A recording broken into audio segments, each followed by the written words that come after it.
দুনিয়া কোন রকম হলে হয়, আখিরাত কোন রকম হলে হবে না। জান্নাত কোন রকম হলে আব্বা দিবে না, আমল কোন রকম হলে দিবে না রে আব্বা। দুনিয়া কোন রকম হলে হয়ে যায়। দুনিয়া বুবা মানুষও ভোগ করে, দুনিয়া পঙ্গু, প্যারালাইজড, অচল, অসুস্থ, অক্ষম, দুর্বল, অন্ধ, বোবা, বধির। আরে দুনিয়া জানোয়ার ভোগ করে বেটা, খানা কুত্তাও খায় বেটা, এসব পায়খানা কুত্তাও খায়। যৌবনের যৌন চাহিদা, লজ্জাস্থানের চাহিদা, এটা কুকুরেরও পূরণ হয়। কুকুরের মেলে বাচ্চা হয় কেমনে? ঘুম, এটা জানোয়ারেরও পূরণ হয়। আখিরাত মামুলি না। আপনারা সম্পূর্ণ উল্টা বুঝে আছেন। আপনারা দুনিয়াকে মনে করছেন খুব পরিশ্রম করতে হবে, দুনিয়ার জন্য কঠোর পরিশ্রম দরকার, আখিরাতের জন্য লামসাম মসজিদে টিয়া 10,000 দিছে বেহেশত। আর এটা একটা আমল। মসজিদে 1 কোটি টাকা দান, 100 কোটি টাকাও যদি দান করেন তো এটা তো একটা আমল। দান করা এটা তো একটি আমল। এটা কি পুরো ইসলাম? নামাজ, রোজা, হজ, যাকাত, জিকির, তেলাওয়াত, আল্লাহ পাকের তাসবিহ, নবীজির সুন্নাহ, সুদ বর্জন, ঘুষ ছেড়ে দেওয়া, কিস্তি ছেড়ে দেওয়া, মিথ্যা বলা ছেড়ে দেওয়া, নজর হেফাজত করা, আখলাক হেফাজত করা, স্ত্রীর পর্দা, ছেলেটার নামাজ, মেয়েটার পর্দা। ঘরে যে আজকে 30 বছর রঙিন টেলিভিশন চলে, ঘরওয়ালা প্রত্যেকে যে নর্তকীর নাচ, জিনা, ব্যভিচার দেখে, ছেলেটা যে খুদার 365 দিনে আপনার ঘরে থাইকা 18 বছর 16 বছরের মানুষ নামের এই জানোয়ার কোনদিন ফজরের নামাজ পড়ে না, এ তো মানুষ নামের জানোয়ার। আরে জিজ্ঞাসা করেন, আমি বলছি 365 দিন খুদার এক বছরে যে কোনদিন ফজরের নামাজ পড়ে নাই, বলবেন আমি বলছি যে তোরে বলছে এক হুজুর তুই মানুষ না জানোয়ার বলছে।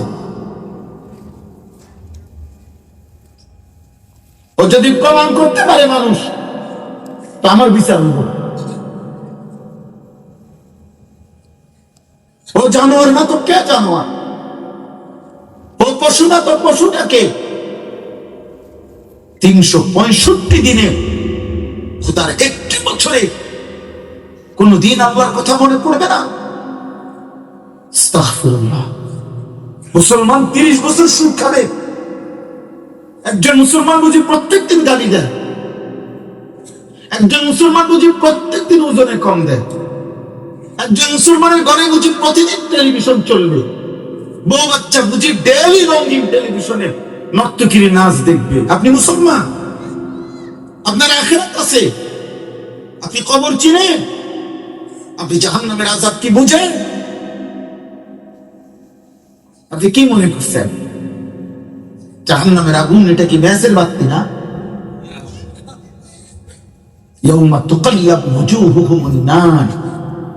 আল্লাহ বলছে, বান্দা জাহান্নামের আগুনে 24 ঘন্টা তোর চেহারা দুনিয়ার উত্তপ্ত কড়াইয়ের তেলে মাছ যেমন উলট পালট করে ভাজে, চাপ দিয়ে দিয়ে জাহান্নামের আগুনে তোর চেহারা এইভাবে উলট পালট করে পোড়ানো হবে।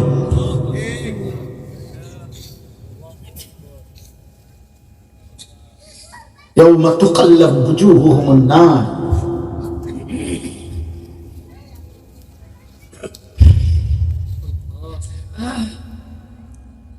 Come here in Abba. تلفع وجوههم النار وهم فيها كالحون. আল্লাহ বলে জাহান্নামের চেহারা জাহান্নামের মধ্যে এমন ভীষণ পুরানো হবে, চেহারাটা বিভৎস কালো কুৎসিত হয়ে যাবে। আল্লাহ তাআলা তাকে বলবে, আলাম তাকুন আয়াতি তুতলা আলাইকুম ফাকুনতুম বিহা তুকাদ্দিবুন। হায় বান্দা, আমার কোরআন, আমার কথা আমি আল্লাহর পক্ষ থেকে তোমার কাছে বারবার বলা হয়েছিল, তুমি প্রতিবার মিথ্যা মনে করেছ। একজন মুসলমানের জন্য কিভাবে সম্ভব? এই বাবা, একটা মুসলমানের বাচ্চা বলেন, একজন বাবা বলেন যে একজন মুসলমান পরিচয় দিয়ে এই নাফরমান একদিন 24টা ঘন্টা এক ওয়াক্ত নামাজ পড়বে না, এটা মুসলমান হয় কেমনে? এই নিকৃষ্ট মানুষটা, এই নাফরমান মুসলমান হবে কেন? আর তোরে মুসলমান বলবে কেন বেটা? তুই উপার্জনকারী একটা প্রাণী ছাড়া আর কিছু না বেটা। যে জীবনটাকে বুঝেছ, জীবন মানে উপার্জন, জীবন মানে এক বেলা পয়সা কামাই করা, আরেক বেলা পয়সা ভোগ করা। 8 ঘন্টা ডিউটি করে আর বাকি কয়েক ঘন্টা ভোগ করে দুনিয়া, খায়, ঘুমায়, হিসাব করে, বিনোদন, নাটক, নর্তকী, মোবাইল টিপতেছে, বেড়ির লোভে কথা কইতে আছে, গপ মারতে আছে, পার্কে যাইতে আছে, রেস্তোরাঁয় আড্ডা দিতেছে। বাহ, দুনিয়ার অর্থ এই এক বেলা উপার্জন, আরেক বেলা দুনিয়া ভোগ করা। খালাস, এর নাম মুসলমান, এর নাম জিন্দিগি মিয়া।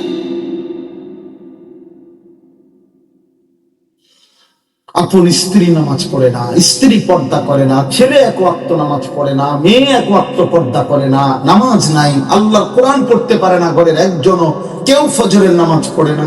এটা কি ধরনের মুসলমান বলে না? এই ঘর মুসলমানের ঘর কেমন?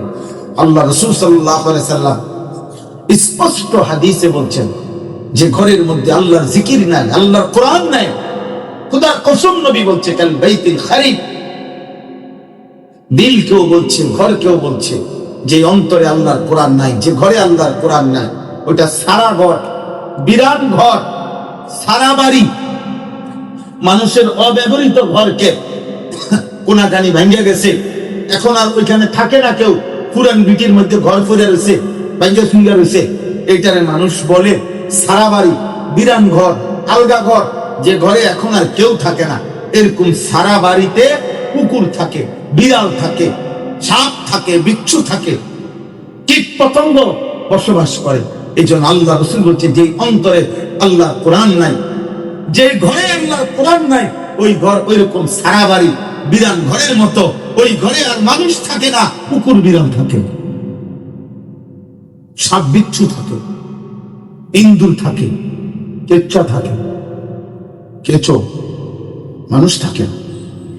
মানুষ থাকে ওই ঘরে যে ঘরে আল্লাহ জিকির হয়, যে ঘরে রবের গোলামি হয়, যে ঘরে ফজরের সেজদা হয়, যে ঘরওয়ালা মালিক চিনে, যে ঘরের মানুষগুলো রব ছিল। আল্লাহ রাসূল সাল্লাল্লাহু আলাইহি ওয়াসাল্লাম বলেন ইযা আইকাযা আর-রাজুলু আহলাহু ওয়া সাল্লা বিহিম জামিআন কুতিবা ফিয-যাকিরিনা আল্লাহা কাসীরান ওয়াদ-যাকিরাত। নবীজি বলেন যে ব্যক্তি তার ঘরের সদস্যদেরকে ফজরের নামাজের জন্য জাগিয়ে দেয়, অতঃপর সকলেই ফজরের নামাজ আদায় করে, খোদার কসম নবী বলছেন আল্লাহ তাআলা ওই ঘরওয়ালা সকলকে আল্লাহর বেশি বেশি ইবাদতকারী, জিকিরকারী বান্দা এবং বান্দীদের অন্তর্ভুক্ত করে দেন। সবাইকে যে ফজরে জাগিয়ে দেয়। নবী সাল্লাল্লাহু আলাইহি ওয়াসাল্লাম বলছেন রাহিমাল্লাহু রাজুলান আইকাযা ইমরাআতাহু, আল্লাহ ওই পুরুষের উপরে রহমত নাযিল করে যে তার স্ত্রীকে ফজরের নামাজের জন্য জাগিয়ে দেয়। ফাইন আবাত নাদাহা ফি ওয়াজহিহাল মা, যদি স্ত্রী উঠতে না চায় তাহলে স্ত্রীর চোখে মুখে পানির ছিটা দিয়ে দেয়, তারপরও তাকে উঠায়। আল্লাহ রাসূল বলেন ওই স্বামীর উপরে আল্লাহ রহমত নাযিল করে। এরপরে আরো আছে হাদিস, দ্বিতীয় অংশ হলো ওয়া রাহিমাল্লাহু ইমরাআতান আইকাযাত যাওজাহা, আল্লাহ ওই স্ত্রীর উপরেও রহমত নাযিল করে যে তার স্বামীকে ফজরের নামাজের জন্য জাগিয়ে দেয়। ফাইন আবা নাদাহাত ফি ওয়াজহিহিল মা, যদি স্বামী উঠতে না চায়, স্ত্রী ভালোবাসা মহব্বত নিয়ে স্বামীর চোখে মুখে পানির ছিটা দিয়ে দেয়, নামাজের জন্য জাগিয়ে দেয়। আল্লাহ রাসূল বলেন আল্লাহ তাআলা ওই স্বামী স্ত্রীর উপরে অনবরত রহমত বর্ষণ করে। তাহলে এর উল্টাটা বল, বুঝলেন না? উল্টাটা কি? না না মানে কি কারণে হবে তখন? এর উল্টা এটা হবে না। আলোর উল্টাটা কি? অন্ধকার না? তো রহমতের উল্টা লান। তাহলে যে স্বামী তার স্ত্রীকে ফজরের নামাজের জন্য জাগিয়ে দেয় না, তার উপরেও লানত। যে স্ত্রী তার স্বামীকে ফজরের জন্য দেয় না, তার উপরেও লানত, তার উপরেও লানত। দুইটাই দুনিয়া ভোগ করতেছে, দুইটাই মনে করছে জীবন মানে হলো যৌন সুখ উপভোগ করা, আর এরপরে আর কিছু নেই। অথচ স্বামী স্ত্রীর বন্ধন এটা তো শুধুমাত্র যৌন চাহিদা পূরণের জন্য নয়। স্বামী স্ত্রী মানে অনেক বড় সম্পর্ক। এই সম্পর্কের মধ্যে অনাগত সন্তান, এই সম্পর্কের মধ্যে বংশ, এই সম্পর্কের মধ্যে সংসার, এই সম্পর্কের মধ্যে পরিবার, এই সম্পর্কের মধ্যে আগত প্রজন্ম, এই সম্পর্কের মধ্যে ঈমান ইসলামের জন্য আরেকটি নতুন প্রজন্ম তৈরি করা। এভাবে ইসলাম সামনের দিকে এগিয়ে যাও। ইসলামের জন্য একটা বাচ্চার জন্মের আগে বাচ্চার মা যেন চরিত্রবান হয়, এটা নজর রাখছে, নজর রাখছে। বাচ্চার বাবা যেন চরিত্রবান হয়, এটা নজর রাখছে। আল্লাহ রাসূল সাল্লাল্লাহু আলাইহি ওয়াসাল্লাম বলছেন, হে আমার উম্মত, ফাজফার বিযাতি দ্বীন, অবশ্যই তোমরা বিয়ে করার ক্ষেত্রে দ্বীনদার নারীকে প্রাধান্য দিও। তারিবাত ইয়াদাকা, যদি তা না করো আল্লাহ যেন তোমার বেইজ্জতি করে। পুরুষকে বলছে, আবার মেয়ের বাবাকে বলছে, ইজা খাতাবা আহাদুকুম মিম্মান তারদাউনা দীনাহু ওয়া খুলুকাহু ফাযাওবিজু। তোমাদের কাছে যদি এমন ছেলের পক্ষ থেকে তোমাদের মেয়ে, বোন, কন্যার জন্য বিবাহের প্রস্তাব আসে, যার দ্বীন এবং আখলাকের ব্যাপারে তোমার কাছে সন্তুষ্টি দিই, যার দ্বীন ঠিক আছে, আখলাক ঠিক আছে, আল্লাহ রাসূল বলছে তার সাথে তোমাদের কন্যা বোনকে বিবাহ দিয়ে দাও। আমার ভাই, আজকের এই প্রজন্ম, নতুন এই জেনারেশন, 14, 16, 18 বছরের, 20, 22 বছরের মাত্র ছেলে, আপনারা ঠান্ডা মাথায় চোখের সামনে এই প্রজন্ম শেষ হয়ে যাচ্ছে। এক মোবাইলের আসক্তি, নারী ছবি, আরে মিয়া দুষ্টামি। 14 বছর 12 বছর বয়সে আমরাও করছি, আমাদের সময় আঙ্গুরে বলছে দুষ্টামি করস। কি দুষ্টামি করছি? পুকুরে গোসল করতে গিয়ে আমরা হয়তো উঠতেছি না, 1 ঘন্টা হয়ে গেছে, ডুবাইতে আছি পানির মধ্যে, এটারই কইছে দুষ্টামি করস। সাইকেল চালাইতে দিছে তো অনেকক্ষণ সাইকেল চালাইছি, রোদ্রের মধ্যে ঘাম ভাইয়া ভাইয়া পড়ে সাইকেল চালাইছি, খানার টাইম হয়ে গেছে, খাইতে আসি নাই, এটারে বলছে মামা, দাদা, বাবা, মা, তুই বেশি দুষ্টামি করস, সারাদিন সাইকেল চালাস, কোন সময় হয়েছে ভাত খাস না। এই জাতীয় দুষ্টামি। আলু ক্ষেতের মধ্যে আমার মনে আছে আমি হাড্ডুডি খেলতাম, আলু উঠাইয়ে সারলে, এই কারণে মামা ধমকাইতো, তুই দুষ্টামি করস বাগিনা, তুই এতক্ষণ হয়েছে খেলন লাগেনি, পুকুরের মধ্যে পানিতে ডুবাইতাম। এই তো দুষ্টামি ছিল আব্বা। এগুলোরই আপনার সময় বলছে দুষ্টামি করি আমরা।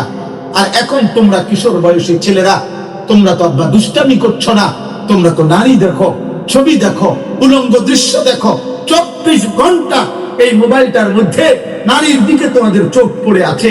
আরে বাবা, এটা দুষ্টামি না, এটা চরিত্রহীনতা, এটা লম্পট, এটা অসভ্যতা, এটা বেহায়াপনা, নষ্টামি ছাড়া আর কিছু না বেটা। এমন জাতি টিকবে না বেটা, এই সমাজ টিকবে না, এই জাতি টিকবে না। আগামী দিনে মুসলমানের নওজোয়ান, আজকে 16 বছর বয়সে অন্যের নারী দেখে মজা পাচ্ছ, মোবাইলের নর্তকী দেখে মজা পাচ্ছ, আগামী 10 বছরের মাথায় বিয়ে করবার সময় উপযুক্ত নেককার নারী তুমি আর পাবা না। সেদিন বুঝবা পৃথিবী কত কষ্টের।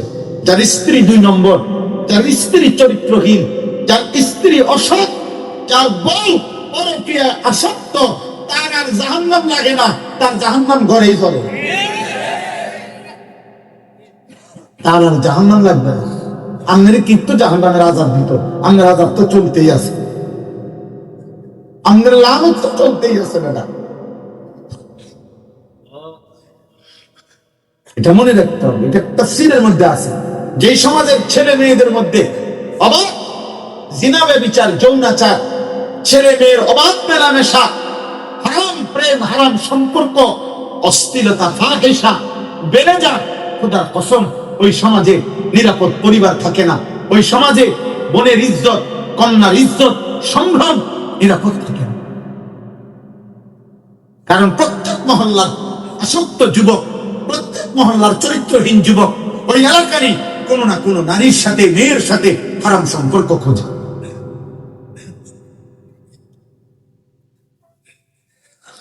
এই জন্য এটা বহুত কঠিন বিষয়। আজকে বুঝতেছেন না আপনারা, আমরা অস্থির হয়ে যাচ্ছি, আমরা চিল্লাইতেছি, আমরা আহাজারি করতেছি, কিন্তু বাবা মা যারা সন্তানের অভিভাবক, এরা সবাই ব্যস্ত বিল্ডিং নিয়ে, দালান নিয়ে, সবাই খাট পালং সোফা ফার্নিচার নিয়ে, সন্তান অমানুষ হয়ে যাচ্ছে, স্ত্রী অমানুষ, মেয়ে ছেলে নামাজ নাই, বন্দেগী নাই, এটা নিয়ে কোনো পেরেশানি নেই। প্রতিনিয়ত আপনারা জানেন না, মাদ্রাসায় আমরাও পড়ছি, গত 20 বছর আগেও 30 বছর আগেও আমরা মাদ্রাসায় পড়ছি। আর এখন মাদ্রাসায় এক একটা বাচ্চা ধরে রাখা রীতিমতো যুদ্ধ। কেন? একটা ছেলে 10 বছরের মাদ্রাসায় পড়ে, আমাদের মনে করেন ওই যখন বাড়িতে যায় তখন তার চারিদিকে যেদিকে তাকায়, চাচাতো ভাই, মামাতো ভাই, ফুফাতো ভাই, জ্যাঠাতো ভাই, শাস্তো বোন, ফুফাতো বোন, খালাতো বোন, মামাতো বোন, প্রত্যেকটা কিশোর বয়সী তাদের হাতে একটা একটা বড় মোবাইল, সবাই ছবি তুলতেছে, ভিডিও দেখতেছে, মজা করতেছে, আনন্দ ফুর্তিতে নাচানাচি করতেছে। এই ছেলেটা তখন মনে করে আমি একটা অসহায়, আমার একটা বন্দি জীবনের মধ্যে মাদ্রাসার কারণে আমার আটকায় রাখছে। ফলে ধীরে ধীরে এই বাচ্চা আপনার যে কোনো কৌশলে মোবাইলে আসক্ত হয়, আর আস্তে আস্তে বাপ মারে বলে মাদ্রাসায় পড়তাম না, এটাতে এই হয়েছে, খানায় কষ্ট, অনেক ফিডে বেশি, অনেক এই হয়েছে, হুজুরে আমাদের চোখ রাঙাইছে। তার মানে কোনো না কোনো ভাবে মাদ্রাসার এই গন্ডি ছেড়ে দিয়ে ওই গুনার রাজত্বে যেন চলতে পারে, আশপাশের পরিবেশ তাকে এই আসক্ত বানায়। একটা ঘরের মধ্যে যদি স্ত্রী বেপরদা হয় তো মেয়েটা কি শিখবে? একজন বাবা যদি সারাদিন বিড়ি সিগারেট খায়, আরে বাবা তোমার সন্তান তোমার থেকে শিখবে কি বেটা? তোমার থেকে কি শিখবে? তাহলে জাতি গঠন হয় কেমনে? সমাজ গঠন হয় কেমনে? স্কুলের ওই বই দিয়া, কলেজের ওই বই দিয়ে হবে না মিয়া, ওটা দিয়ে উপার্জন শিখে। পদার্থ বিজ্ঞান বই দিয়া মানুষ গঠন করে না, পদার্থ বিজ্ঞান দিয়া পদার্থবিদ্যা শিখে। জীববিজ্ঞান বই দিয়ে মানুষ গঠন হয় না, জীববিদ্যা শিখে। অঙ্ক বই দিয়ে মানুষ গঠন হয় না, অঙ্ক করা শিখে। ইংরেজি বই দিয়ে আপনার মানুষ হয় না, মানুষ গঠনের জন্য এটা লেখা হয় নাই, ওটা লেখাইছে পৃথিবীর চলাফেরা কর্মের জন্য, ইংরেজি যাতে কাজে ব্যবহার করতে পারে।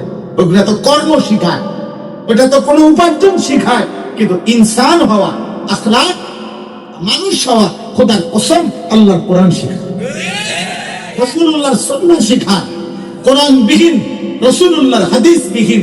আমার নাম আনিসুর রহমান। আমি চ্যালেঞ্জ করলাম, আপনারা যারা আপনাদের ছেলে মেয়েকে আল্লাহর কোরআন থেকে বঞ্চিত, রাসূলের সুন্নাহ থেকে বঞ্চিত, ও আর কিছু হইতে পারে, মানুষ হইতে পারে নাই। আমি বললাম, আমি চ্যালেঞ্জ করলাম, আমি প্রমাণ করতে রাজি আছি ইনশাআল্লাহ। আমি জেনারেল লাইনে পড়ালেখা করছি, আমি কুমিল্লা ভিক্টোরিয়া কলেজ থেকে মাস্টার্স পাস করছি, বিজ্ঞান সায়েন্স বিভাগ থেকে 1998 সালে এসএসসি দাখিল পাস করছি না হুদা, সারা বাংলাদেশে সর্বোচ্চ নাম্বার পেয়ে ফার্স্ট স্ট্যান্ড করছি, 1 নাম্বারে। হ্যাঁ, আপনি সার্টিফিকেট দেখতে চাইলে পাঠাবো।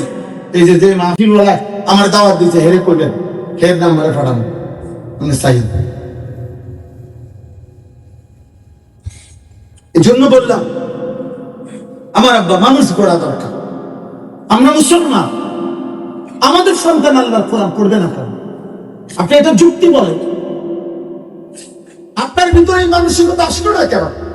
16 বছর আপনার ছেলেটা সেই ক্লাস 1 থেকে মনে করেন মাস্টার্স পর্যন্ত, আমরা নিষেধ করি না, আমরা জেনারেল শিক্ষা হারাম বলি না, বাংলা অঙ্ক ইংরেজি হারাম, কথা বলেন না কেন? পদার্থ জীববিজ্ঞান হারাম না, হারাম হবে কেন? আমি তো বললাম আমি পড়ছি, হারাম হবে কেন? আমি তো আমাদের সমস্ত কওমি মাদ্রাসায় নুরানিতে বাচ্চাদেরকে সব ক্লাসে বাংলা অঙ্ক ইংরেজি পড়ানো হয়, হারাম তো বলি নাই, নিষেধ তো বলি না। পৃথিবীর কোন হালাল পেশা এটা তো কোনো সময় নিন্দনীয় নয়। কোনো ডাক্তার হওয়া অপরাধ, ইঞ্জিনিয়ার হওয়া অপরাধ, তাইলে মানে এই পৃথিবীতে ডাক্তার লাগবে না, এই পৃথিবীতে ইঞ্জিনিয়ার লাগবে না, তো দুনিয়ার কর্ম তো লাগবে। কিন্তু আপনি আল্লাহ ভুলাইলেন কেন? আখিরাত ভুলাইলেন কেন? 16 বছরের ভিতরে আপনার বাংলা প্রথম পত্র আলাদা, অঙ্ক আলাদা, সাধারণ গণিত আলাদা, উচ্চতর গণিত আলাদা, ইংরেজি ফার্স্ট পার্ট আলাদা, ইংরেজি সেকেন্ড পার্ট আলাদা, বাংলা সেকেন্ড পত্র আলাদা, এভাবে পদার্থ আলাদা, জীববিজ্ঞান আলাদা। প্রয়োজনের তাগিদে কত বিষয় আপনার আলাদা আলাদা করলেন। 16টা বছরে তারে দুনিয়ার রঙিন স্বপ্ন দেখাইয়া কত বই পড়াইলেন, কত কিছু তারে শিখাইলেন। 16 বছরের এই সারা দিনকার রাতের পড়ালেখার মধ্যে তার জন্য আল্লাহর কোরআন শিখার একটু জায়গা দিতে পারলেন না? একটু জায়গা মিলল না? কথা বলেন না কেন? যে বাচ্চাটা আজকে সকাল 8টা থেকে নিয়ে রাত 11টা পর্যন্ত পড়ে ভালো রেজাল্টের জন্য, ওর এতগুলো পড়ার মধ্যে, এতগুলো ঘন্টার মধ্যে আপনি মুসলমান বাপ হইয়া আপনার মাথায় শয়তান কেমন বুঝাই দিছে আপনার বিবেকের মধ্যে এটা আসে নাই? এটা আমি মুসলমান, আমার ফুত মুসলমান, তেদি কোনোদিন আল্লাহর কোরআন পড়ে না, তা আমার সন্তান আল্লাহর কোরআন কি এটা একটা বিষয় না? এটা কি একটু জায়গা মিলবে না? বলেন, কেন বঞ্চিত করলেন কোরআন থেকে? কেন বঞ্চিত করলেন? হুজুরে আমাদের আল্লামা শেখুল হাদিস মুফতি বশিরুল্লাহ সাহেব, উনি একটা আয়াত পড়ছে মাঝখান দিয়ে বয়ানে, আমি শুনছি ওখান থেকে। কিয়ামতের দিন নাফরমান বলবে, রব্বানা ইন্না আতা'না সাদাতানা ওয়া কুবারা'ানা ফাআদাল্লুনা আস-সাবিলা।